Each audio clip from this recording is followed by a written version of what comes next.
Hindi kumpleto ang uwi sa probinsya kung hindi makakakain ng ulang-ulang or ng pagang. Kaya naisipan ko bumili kanina kahit na umuulan pero wala kami nahanap na luto na kaya eto buhay na lang ang binili namin.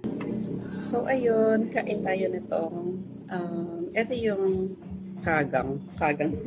Makikita pa, charan. Oh. Kaso wala kami nabili ng luto na kasi matrabahong gawin to. So pinaginataan na lang namin. So, eto yan. Wait a minute. Mainit pa, mainit. Charan! So, pinaluto na lang namin dito sa bahay na kinataan. Para ang ingay sa labas. Hindi ako makapag-video.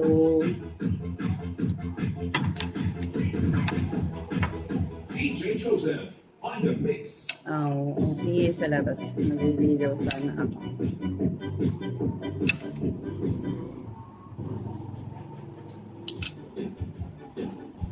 So, ayun, kailangan ko i-voice over itong ibang video kasi ang ingay talaga kasi may music dun sa labas.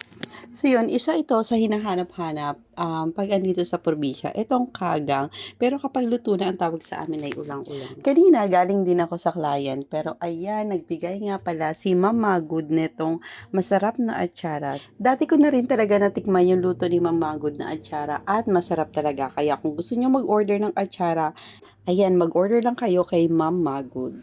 At hindi lang talaga atsara ang binigay sa akin. Ayan, so masaya-masaya talaga ako kasi meron ding...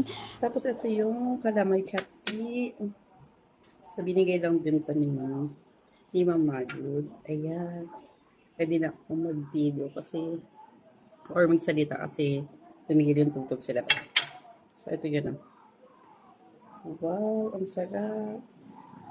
Etong kalamay hati, ang karaniwang pinapartner namin sa suman or pwede ring ipalaman sa tinapay or kahit ano, masarap talaga itong kalamay hati. Hindi ko alam ang tawag sa kalamay hati. Eto yung coco jam, pero ang tawag dito sa amin ay kalamay hati. Kaya kung gusto nyo rin matikman to, pwede kayo mag-order kay Ma'am Magud. Masarap talaga.